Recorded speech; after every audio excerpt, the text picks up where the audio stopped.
بوئی آپ کو کسی سے تو شادی کرنا ہے تو یسرا، میں کسی اور سے محبت کرتا ہوں جنان، میں کیسے کسی اور سے شادی کر سکتا ہوں؟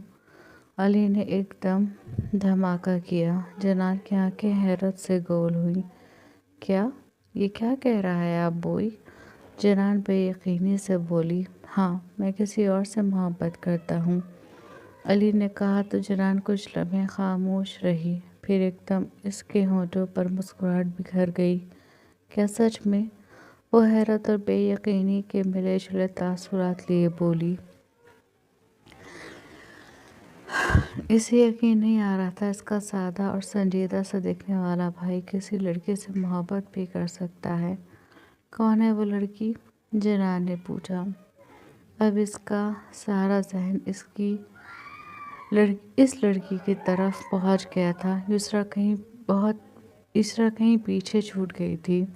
جنت۔ علی نے بڑی محبت اور بڑی نرمی سے جنت کا نام لیا۔ جنت۔ جنان زیر لب بڑبڑائی۔ جنت۔ پھر ایک دم ایکسائٹڈ ہو کر بولی، یہ ہماری نیبر؟ جنان نے پوچھا۔ علی اس کے انداز پر مسکرایا، پھر آہستہ سے سر کو اس بات میں ہلا دیا۔ جنت۔ واو، وہ تو بہت پیاری ہے، بہت زیادہ خوبصورت۔ جنان بولی۔ ہاں، بہت پیاری ہے، بہت زیادہ خوبصورت، لیکن مجھے اس سے اس لیے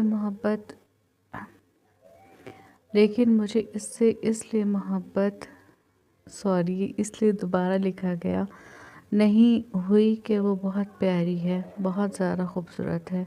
مجھے اس سے محبت اس لیے ہوئی کیونکہ وہ بہت سادہ اور صاف دل کی مالک ہے۔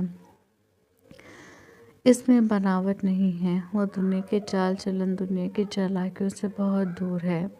علی بڑی محبت سے اس کا ذکر کر رہا تھا۔ اس کا ذکر کرتے ہوئے علی کے چہرے پر خوبصورت رنگ بکھر رہے تھے اور جنان ایک ٹک اپنے بھائی کے چہرے پر اترتے محبت کے رنگوں کو دیکھ رہی تھی۔ جہاں تک مجھے پتا ہے اس کے پیرنٹس نہیں ہیں، ہے نا؟ جنان نے کہا۔ ہاں، اس کے پیرنٹس نہیں ہیں۔ والد تو 12 سال پہلے ختم ہو گئے تھے، والدہ 5 سال پہلے ختم ہوئی ہیں۔ اپنے دونوں بھائیوں کے ساتھ رہتی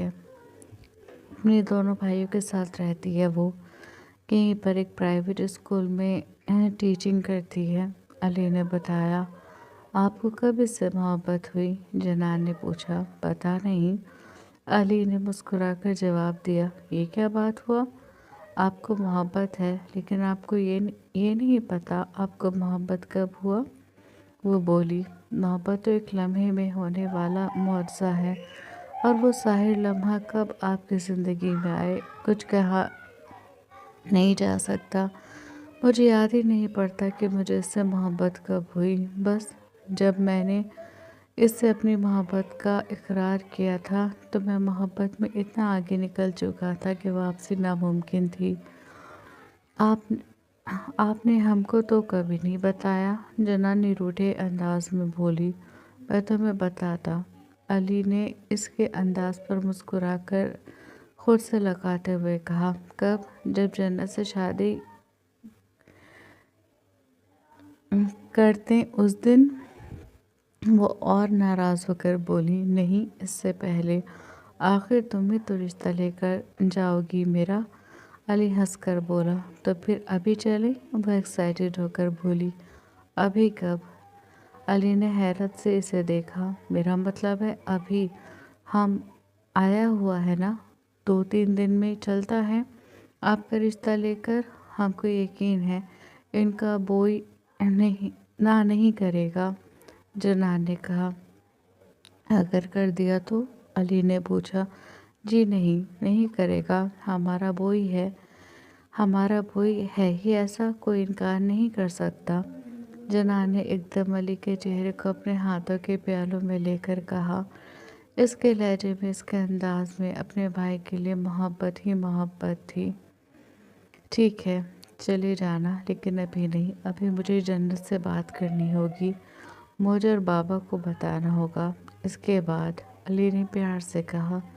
ٹھیک ہے، جیسا آپ چاہیں، جیسا آپ چاہو، لیکن ہم کو اس سے ملاؤ تو صحیح۔ جنان نے کہا، ٹھیک ہے، ملا دوں گا۔ علی نے دوبارہ اسے خود سے لگاتے ہوئے کہا، اچھا سنو۔ پھر کچھ یاد آنے پر اس نے کہا، جنان نے ہنکارا بھرا، اپنے شوہر کو کیسے بتاؤ گی؟ فون پر یا اپنے گھر جا کر؟ علی نے پوچھا۔ اپنے گھر جا کر بتائے گا، فون پر ہم اس کو صحیح سے بتا نہیں پائے گا، گھر جا کر ہم اس کو تفصیل سے سارا بات بتائے گا۔ جنان نے کہا، ٹھیک ہے، جیسا تمہیں ٹھیک لگے، علی نے کہا اور سکون کا گہرا سانس بھر کر کھڑکی سے باہر گرتی برف کو دیکھنے لگا۔ جنت کو چھوڑ دینے کا خیال ہی سہانے روح تھا۔ وہ عورت اس کی جان میں بس چکی تھی، وہ اس سے کسی قیمت پر دستبردار نہیں ہو سکتا تھا۔ دروازہ کھول کر بخت خان زر بی بی کے کمرے میں داخل ہوا۔ عشاء کی نماز پڑھ کر وہ بیڈ پر لیٹی تسبیحات کر رہی تھی۔ دروازہ کھلنے کی آواز پر انہوں نے آہستہ سے آنکھیں کھول کر دیکھا۔ بخت خان بھاری قدم اٹھاتا ان کے پاس آ رہا تھا۔ اسے دیکھ کر زر بی بی نے دل ہی دل میں اس کی نظر اتاری۔ وہ سیاہ کرتا شلوار میں سیاہ اجرک پہنے، کشمیری شال اپنے کندھوں پر ڈالے بے حد پیارا لگ رہا تھا۔ تیکھے پٹھانی نقوش پر تھکاوٹ واضح تھی۔ اسے دیکھ کر وہ اٹھی اور بیڈ گراؤنڈ سے ٹیک لگا کر بیٹھ گئیں۔ بخت خان آ کر ان کے پہلو میں بیٹھ گیا۔ کیسی ہیں آپ؟ اس نے پیار سے پوچھا۔ ٹھیک ہوں، انہوں نے ایک لفظی جواب دیا۔ ناراض ہے مجھ سے؟ ان کی گود میں سر رکھتے ہوئے بخت خان نے بڑے لاڈ سے پوچھا۔ آ گیا تمہیں خیال اپنی مورے کی ناراضگی کا؟ انہوں نے اس کے سیاہ بالوں میں ہاتھ پھیرتے ہوئے کہا۔ بخت خان نے ان کی بات پر ہولے سے مسکرا کر اپنی گھنی پلکوں کو کھول کر ان کی طرف دیکھا۔ مجھے آپ کا بہت خیال رہتا ہے، وہ بات الگ ہے آج کل آپ میرا خیال نہیں کر رہی۔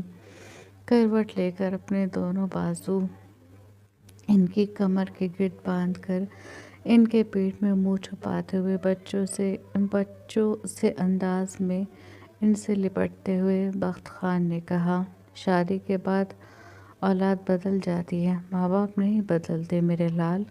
انہوں نے دل میں سوچا لیکن کہا کچھ نہیں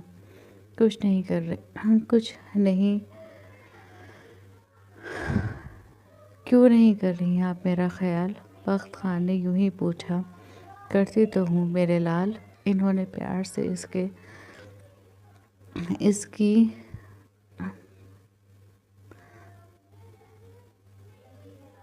اوکی بڑی پیشانی سبھی پیشانی لکھا تھا۔ کیا یار، چلو اب میں اسے بعد میں ٹھیک کروں گی۔ سبھی پیشانی سے بالوں کو پیچھے کرتے ہوئے کہا، نہیں کرتی، اب تو آپ ہر وقت مجھ سے ناراض رہتی ہیں۔ وہ بچوں کی طرف بولا۔ ایک بات کہوں مورے؟ بخت خان نے ان کی طرف دیکھتے ہوئے پوچھا۔ ہاں بولو میری جان، انہوں نے پیار سے کہا۔ اگر آپ کو جنان کا یہاں رہنے سے تکلیف ہے تو میں جنان کو لے کر یہاں سے چلا جاؤں گا۔ میں نہیں چاہتا کہ آپ اس کی وجہ سے ہر وقت ٹینشن میں رہیں اور وہ بھی آپ سے ڈری سہمی رہے۔ بخت خان نے ایموشنل بلیک میل کرنا چاہا۔ وہ کہہ رہا تھا اور زر بی بی کے اعصابوں پر جیسے ہتھوڑے پڑ رہے تھے۔ یہ مت سمجھے گا کہ میں آپ سے دور جا رہا ہوں، میں آپ سے روز ملنے آیا کروں گا، میں بس۔ تم اپنی ماں کو مارنا چاہتے ہو؟ انہوں نے ایک دم اس کی بات کاٹتے ہوئے کہا۔ نہیں بورے، یہ کیسی باتیں کر رہی ہیں آپ؟ میں تو خواب میں بھی یہ نہیں سوچ سکتا کہ آپ کو کچھ ہو۔ میں تو بس آپ کو اور ٹینشن سے دور رکھنا چاہتا ہوں۔ بخت خان نے بڑی سنجیدگی سے کہا، تم مجھ سے دور رہو گے مجھے اور ٹینشن رہے گی، تم میرے پاس رہو، میری آنکھوں کے سامنے۔ انہوں نے کہا، آپ کی آنکھوں کے سامنے صرف میں نہیں رہوں گا، آپ کی آنکھوں کے سامنے جنان بھی رہے گی، جس کو دیکھ کر آپ کو غصہ آتا ہے۔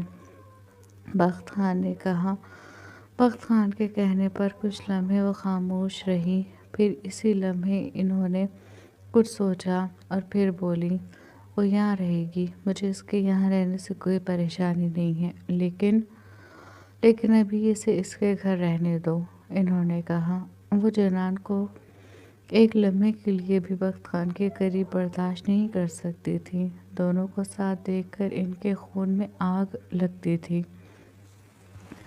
وہ اپنے گھر کب تک رہے گی مورے؟ آنا تو اسے یہی ہے، بخت خان نے کہا تو وہ خاموش ہو گئی۔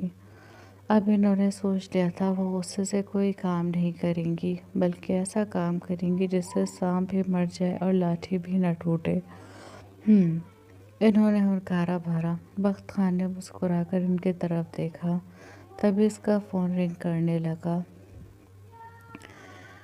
ان کی گود سے اٹھ کر اس نے اپنے کرتے کی جیب سے فون نکال کر اسکرین کو دیکھا۔ اسکرین پر جگمگاتے جنان کے نام کو دیکھتے ہی ہونٹوں پر خود بخود خوبصورت مسکراہٹ کھل گئی۔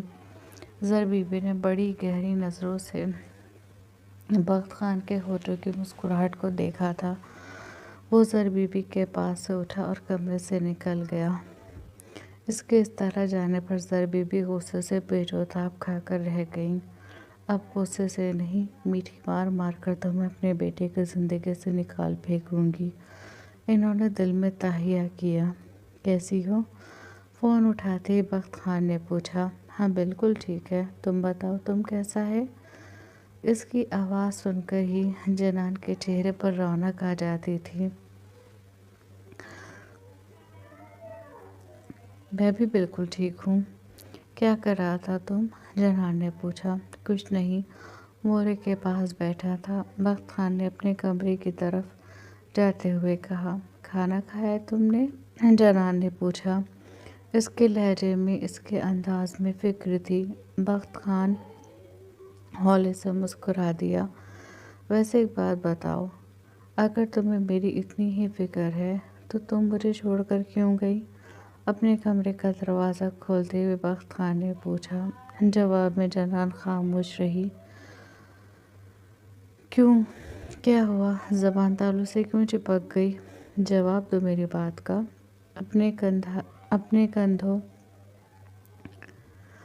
اپنے کندھوں پر پڑی شال اتار کر صوفے پر پھینکتے ہوئے بخت خان بولا۔ ہم صرف ایک ہفتے کے لیے آیا ہے خان۔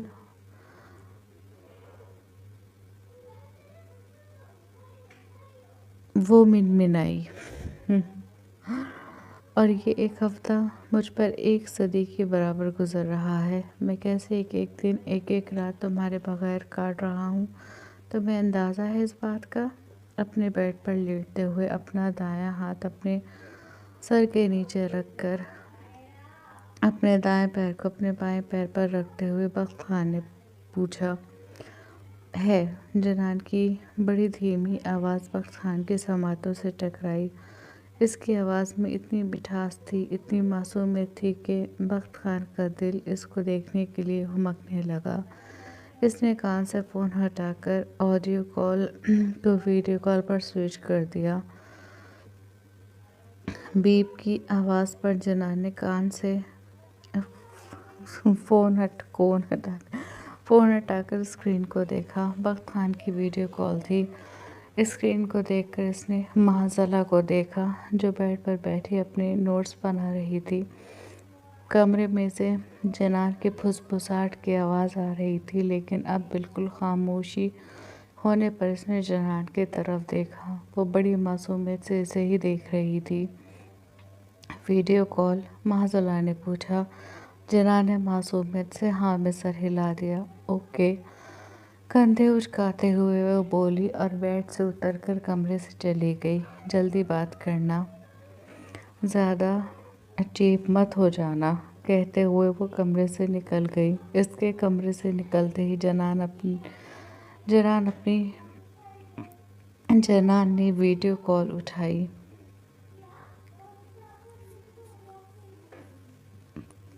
ویڈیو کال اٹھاتے ہی جنان کا حسین چہرہ بخت خان کی آنکھوں کے سامنے تھا۔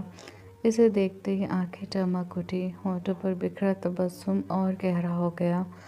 دل جو ابھی تک اسے دیکھنے کے لیے ہمک رہا تھا، اب اسے چھونے کے لیے، اسے محسوس کرنے کے لیے بے چین ہونے لگا۔ کیا ہوا؟ بخت خان کو خود کو اس طرح دیکھنے پر جنان نے پوچھا۔ تمہارے کیا ارادے ہیں؟ بخت خان نے اسے آنکھوں کے ذریعے دل میں اتارتے ہوئے پوچھا۔ کیا مطلب؟ وہ انجان بن کر بولی۔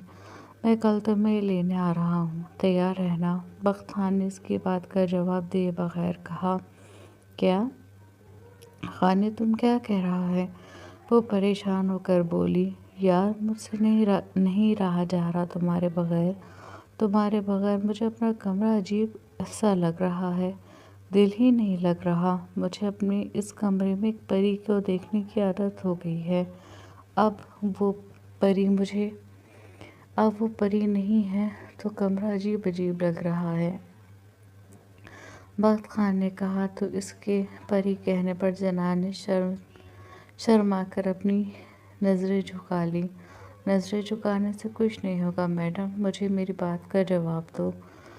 بتاؤ، کل لینے آؤں؟ اس نے بڑے لاڈ سے پوچھا۔ نہیں، ابھی نہیں، ہم خود آ جائے گا، جنان بولی۔ یار 3-4 دن کافی ہوتے ہیں، بس آ جاؤ، مجھ سے نہیں رہا جا رہا تمہارے بغیر۔ تمہیں اپنی باہوں میں لے کر سونے کا اتنا عادی ہو چکا ہوں کہ اب تمہارے بغیر نیند بھی نہیں آ رہی۔ اور ایک تم ہو جو بڑے مزے سے اپنے گھر رہ رہی ہو، تمہیں اپنے شوہر کا بالکل خیال نہیں۔ کیا خیال کرے گا؟ ہم تمہارا، وہاں سب لوگ تمہارا خیال رکھنے کے لیے ہے تو صحیح۔ بخت خان کی اتنی بےتابی، اتنی بے چینی پر جنان کا دل خوشی کے مارے بلیاں اچھل رہا تھا، لیکن وہ اپنے دل کی حالت کو چھپاتی ہوئی بولی۔ ہے، لیکن میری بیوی تو نہیں ہے نا، مجھے تو اپنی بیوی سے اپنا خیال رکھوانا ہے۔ اور کہہ کر وہ چپ ہو گیا۔ اور کیا؟ وہ بولی۔ اور مجھے اپنی بیوی کے لبوں کو چومنا ہے۔ 3 دن ہو گئے ہیں اپنی بیوی کے لبوں کے نرم لمس کو محسوس کیے ہوئے، اپنی بیوی کے نازک وجود کو اپنے حصار میں سمیٹے ہوئے۔ بخت خان نے کہا تو جنان کا چہرہ خفت اور شرم کے مارے ایک دم سرخ ہو گیا۔ تم بہت بے شرم ہے خان۔ جنان اپنی حالت پر قابو پاتے ہوئے بولی۔ جیسا بھی ہوں تمہارا ہوں۔ بخت خان ہنس کر بولا۔ وہ تو ہم کو پتہ ہے، تم ہمارا ہے اور ہمیشہ ہمارا رہے گا، جنان فخری انداز میں بولی۔ تم نے ابھی بھی میری شال اوڑھی ہوئی ہے؟ بخت خان نے اس کے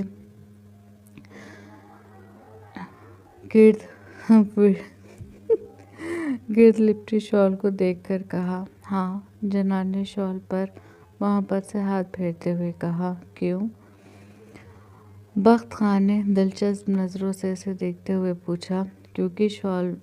کیونکہ شال میں سے تمہارا خوشبو آتا ہے اور ہم کو لگتا ہے جیسے تم ہمارے پاس ہے، ہم تم کو ہر لمحہ محسوس کرتا ہے، اس لیے ہم یہ شال ہمیشہ اوڑھے رکھتا ہے، ایک لمحے کے لیے بھی ہم اسے اپنے وجود سے الگ نہیں کرتا۔ وہ اپنی معصومیت میں کہہ رہی تھی، یہ سوچے بنا کہ اس بات سے اس کے شوہر کے دماغ میں کیا خرافات جنم لے رہی ہوگی۔ تم گھر آؤ، پھر میں تمہیں اپنی ایسی قربت سے روشناس کراؤں گا کہ تمہارے وجود کا ایک ایک حصے سے میری خوشبو آئے گی، پھر تمہیں ہر لمحے میں اپنی قربت محسوس ہوگی، پھر تمہیں ہر لمحے میں اپنے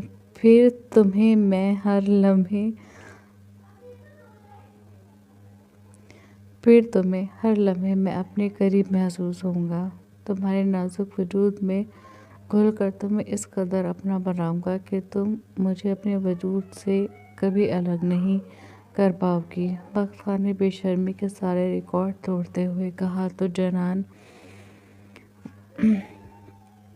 کو اپنے کانوں سے اس کی بات پر دھواں نکلتا ہوا محسوس ہوا۔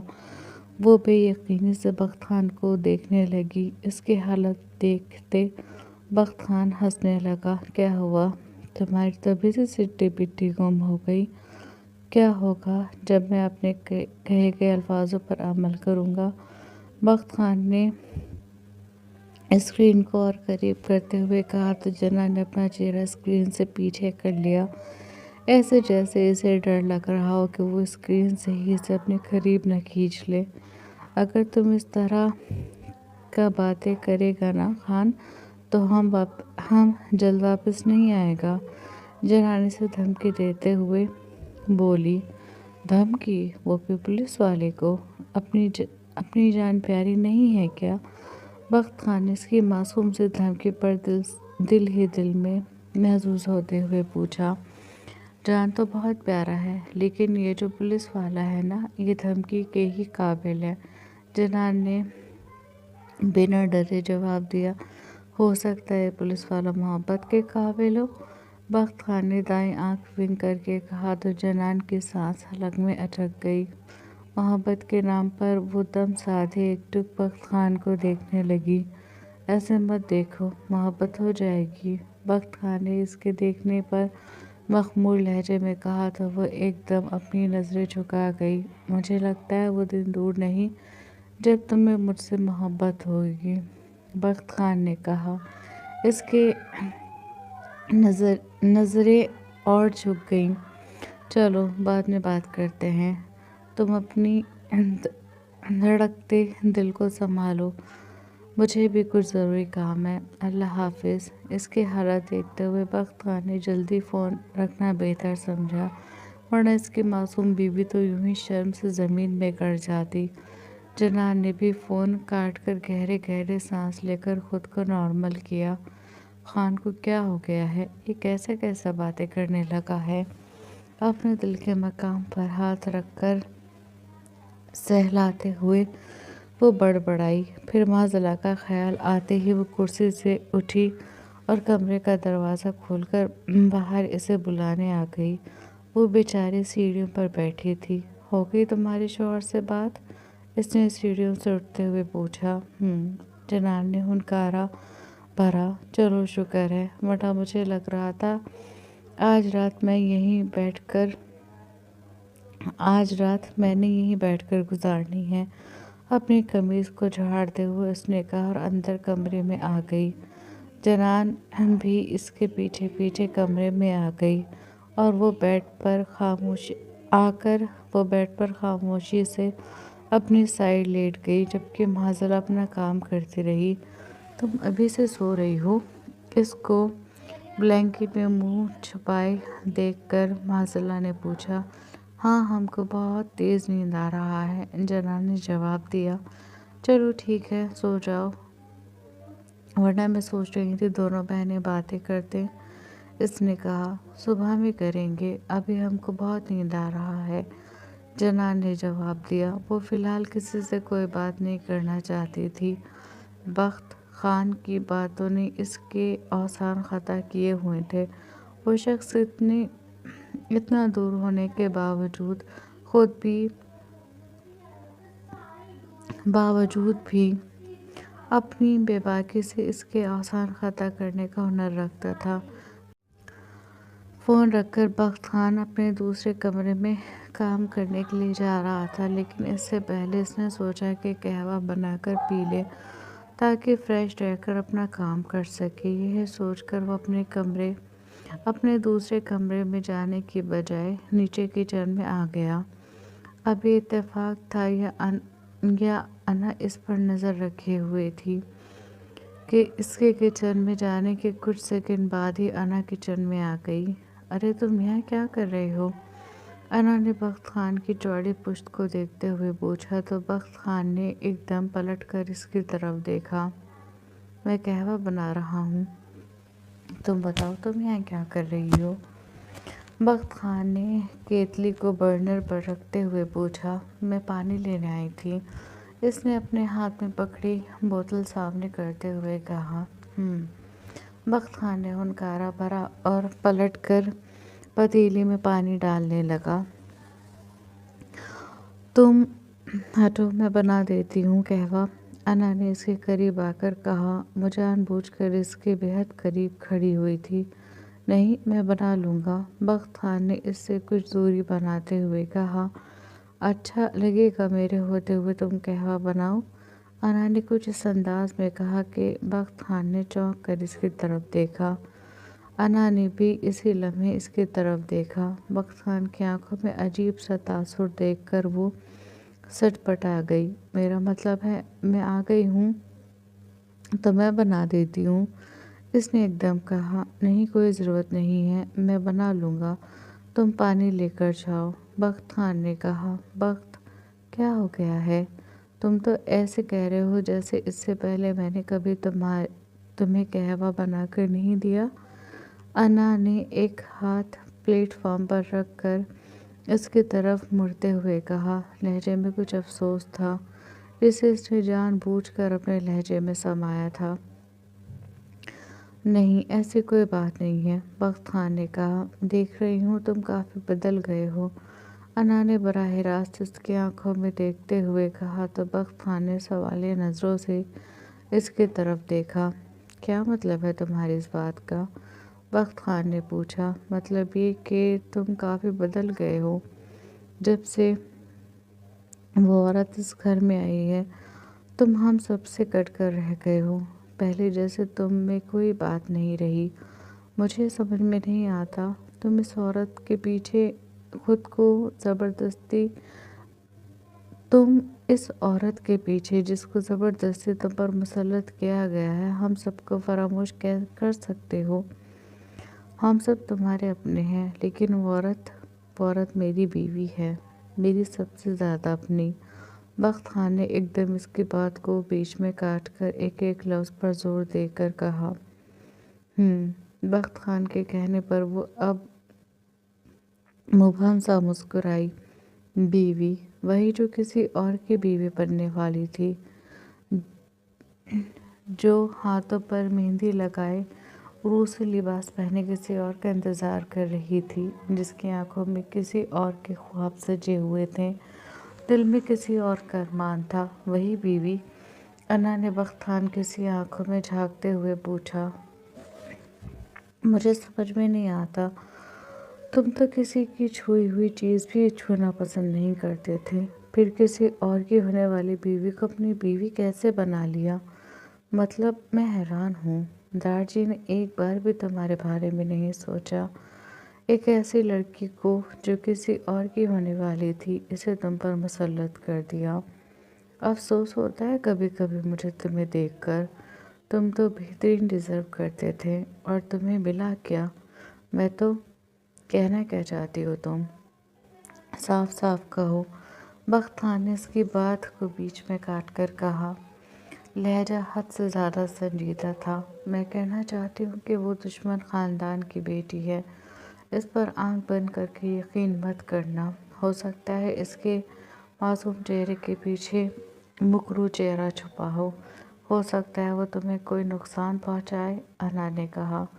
وہ مجھے خواب میں بھی نقصان نہیں پہنچا سکتی، لیکن ہاں، اس گھر میں اسے نقصان پہنچانے کی بہت کوشش کی جا رہی ہے۔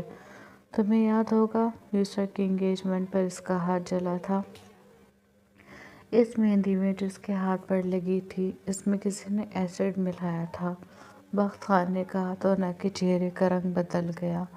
بخت خان نے بڑی غور سے اس کے چہرے کے بدلتے رنگ کو دیکھا تھا۔ کہنا کیا چاہتے ہو تم؟ انا نے پوچھا۔ کچھ نہیں، صرف اتنا کہ جس دن مجھے اس شخص کے بارے میں پتہ چل گیا کہ وہ کون ہے جس نے میری بیوی کو نقصان پہنچانے کی کوشش کی، خدا کی قسم اس کو ایسی سزا دوں گا کہ اس کی روح تک کانپ جائے گی، اس کا وہ حشر کر دوں گا کہ وہ اپنے آپ کو پہچاننے سے انکار کر دے گا۔ بخت خان دبی دبی آواز میں غرا کر بولا تو انا کو اپنے قدموں سے جان نکلتی ہوئی محسوس ہوئی۔ اسے لگ رہا تھا جیسے بخت خان کی بات صرف کہہ نہیں رہا بلکہ اسے سنا رہا ہے، ایسے جیسے اسے یقین ہو کہ یہ اس نے کیا ہے۔ وہ پھٹی پھٹی آنکھوں سے بخت خان کی آنکھوں میں دیکھ رہی تھی، جس کی آنکھوں کی پتلیاں غصے سے سرخ ہو گئی تھی۔ وہ گھبرا کر اور پیچھے ہوئی اور پانی لیے بغیر وہاں سے رفو چکر ہو گئی۔ مجھے پہلے سے ہی تم پر شک تھا نا، اور اب تمہاری اس حالت میں نے میرے شک پر یقین کی مہر لگا دی ہے۔ تم نے میری معصوم بیوی پر ظلم کیا۔ تم نے میری معصوم بیوی پر ظلم کیا۔ قسم سے ایک ثبوت ہاتھ لگنے دو۔ تم سے اس ظلم کا بدلہ نہ لیا تو میرا نام بھی بخت عالمگیر خان نہیں۔ خود سے کہتے ہوئے بخت خان نے پلٹ کر برنر آف کیا اور کچن سے نکل کر سیدھا اپنے دوسرے کمرے میں کام کرنے چلا گیا۔ آپ سب تیار ہو گئے تو پلیز جلدی آ جائیں، کیونکہ مجھے بھی اپنے کاموں سے جانا ہے۔ علی نے اپنے ہاتھ میں بندھی رسٹ واچ میں ٹائم دیکھتے ہوئے تیز آواز میں کہا تو جنان اور معذلہ لمحے میں اپنے کمرے سے نکل کر اس کے سامنے تھی، جبکہ فائق پتہ نہیں کون سی تیاریاں کر رہا تھا جو ابھی تک کمرے سے نہیں نکلا تھا۔ فائق کہاں پر ہے؟ علی نے پوچھا۔ وہ اپنے کمرے میں ہے بوئی، جنان نے اپنے سر پر چادر کو درست کرتے ہوئے کہا۔ چلو اسے چھوڑ کر چلتے ہیں، اس نے تو تیاریوں میں لڑکی کو بھی مات دی ہوئی ہے، علی نے تیز آواز میں کہا تو فائق ہوا کے جھونکے کی طرح اپنے کمرے سے نکل کر اس کے سامنے آ کر کھڑا ہو گیا۔ اگر آپ مجھے چھوڑ کر چلے جاتے تو خدا کی قسم اس چوکھٹ پر سر پٹک پٹک کر اپنی جان دے دیتا، فائق نے ڈرامہ کوئن بنتے ہوئے کہا۔ تو وہ تینوں کھلکھلا کر ہنس پڑے۔ چلو ڈرامہ کوئن، بہت ہو گئے ہیں تمہارے ڈرامے، علی نے اس کے کمر پر دھپ مارتے ہوئے کہا تو وہ اپنی کمر اکڑا کر کھڑا ہو گیا۔ بہت ظلم کرتے ہیں آپ مجھ پر۔ اگر میں خاموشی سے آپ کے ظلم برداشت کر لیتا ہوں تو اس کا مطلب یہ نہیں کہ ہر گزرتے دن کے ساتھ آپ کا ظلم بڑھتا جائے، فائق نے اس طرح منہ بنا کر کہا جیسے علی نے اس کے بہت تیز مارا ہو، حالانکہ اس نے جتنے کپڑے پہنے ہوئے تھے علی کی دھپ کا اس پر رتی برابر اثر نہیں ہوا تھا۔ تم یہاں ڈرامے کرو، ہم تینوں جا رہے ہیں، علی نے اس کے ڈرامے کو مزید بڑھتے دیکھ کر کہا تو فائق اس ڈر سے کہ علی واقعی اسے نہ چھوڑ جائے ان سے پہلے گھر سے نکل گیا۔ اس کے پیچھے پیچھے وہ تینوں بھی نکل گئے۔ میں کتنی دیر سے یہاں کھڑے آپ لوگوں کا انتظار کر رہا ہوں، آپ لوگوں کو احساس بھی ہے، فائق نے مصنوعی سنجیدگی سے کہا تو علی نے آنکھیں چھوٹی کر کر اسے دیکھا، پھر آگے بڑھ کر سائیڈ میں رکھے پھاوڑے کو اٹھا کر اس کی طرف لپکا۔ فائق علی کو اپنی طرف آتا دیکھ کر سر پر پیر رکھ کر بھاگنے لگا۔ اب منظر کچھ یوں تھا، فائق آگے تھا اور علی اس کے پیچھے پیچھے تھا، اور وہ گاڑی کے چکر لگا رہے تھے۔ جنان اور معذلہ ان دونوں کو اس طرح دیکھ کر پیٹھ پکڑ کر ہنستی چلی جا رہی تھی۔ بس کر دیں، اگر آپ لوگ اسی طرح کریں گے تو ہم لوگوں کو دیر ہو جائے گی، اور بوئی آپ کو بھی تو کام سے جانا ہے، معذلہ نے ایک ہاتھ آگے کر کے علی کو روکتے ہوئے کہا تو ناچار علی کو رکنا پڑا۔ صرف تمہارے کہنے پر اسے بخش رہا ہوں، ورنہ آج میں نے اس کا حشر کر دینا تھا، علی نے فائق کو دیکھتے ہوئے کہا جو جنان کے پیچھے اپنے گھٹنے پر ہاتھ رکھ کر جھکتے ہوئے گہرے گہرے سانس بھرتا خود کو نارمل کرنے کی کوشش کر رہا تھا۔ یہ دھمکیاں کسی اور کو دینا، میں نہیں ڈرنے والا آپ کی دھمکیوں سے، فائق نے کہا تو علی نے 2 قدم آگے بڑھائے تو فائق ایک دم سیدھا ہو کر پھر پیچھے کی طرف بھاگا۔ بس ہو گئی خیر؟ علی نے ہنس کر پوچھا۔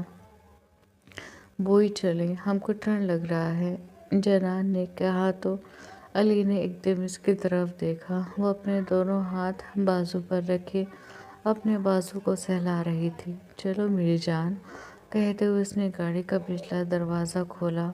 جنان اور مہازالہ کو گاڑی میں پچھلی سیٹ پر بیٹھایا اور خود آ کر ڈرائیونگ سیٹ پر بیٹھ گیا اور پیسنجر سیٹ کا دروازہ کھول کر فائق کو اندر بیٹھنے کا اشارہ کیا۔ فائق بڑے شاہانہ انداز میں پیسنجر سیٹ پر بیٹھا۔ علی نے اس کے انداز کو دیکھ کر نفی میں سر ہلایا اور گاڑی سٹارٹ کر دی۔ 1 گھنٹے بعد وہ گلمرگ کی مین مارکیٹ میں موجود تھے۔ وہ چاروں اپنی اپنی پسند کی شاپنگ کر رہے تھے۔ شاپنگ کرنے کے بعد جیسے ہی علی نے بل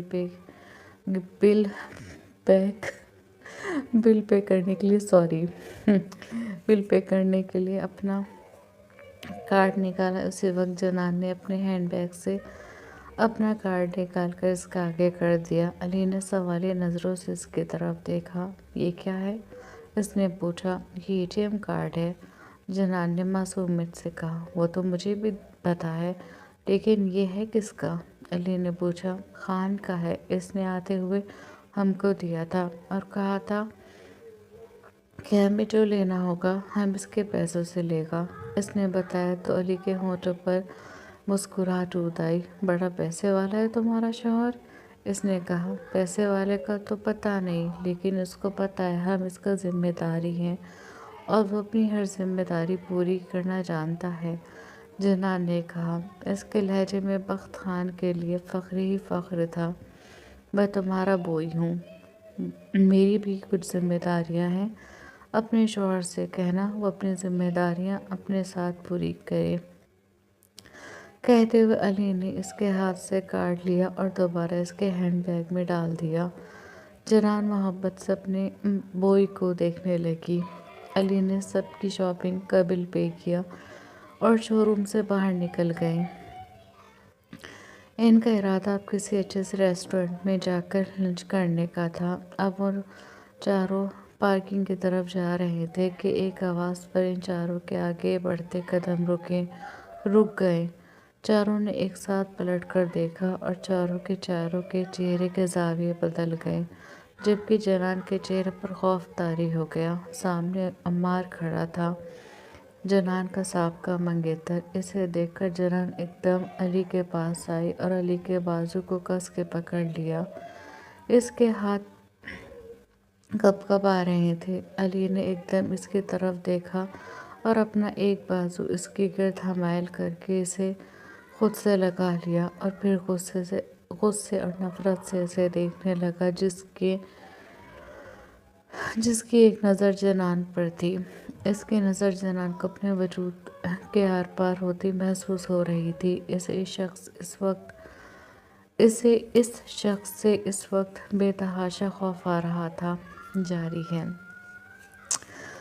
پلیز سب اچھا رسپانس دیں گے، لائک شیئر کمنٹ کریں گے، جنہوں نے سبسکرائب نہیں کیا سبسکرائب کریں۔ ملتا ہے نیکسٹ ایپیسوڈ میں۔ اپنا دھیان رکھیے گا، اپنوں کا دھیان رکھیے گا۔ اللہ حافظ۔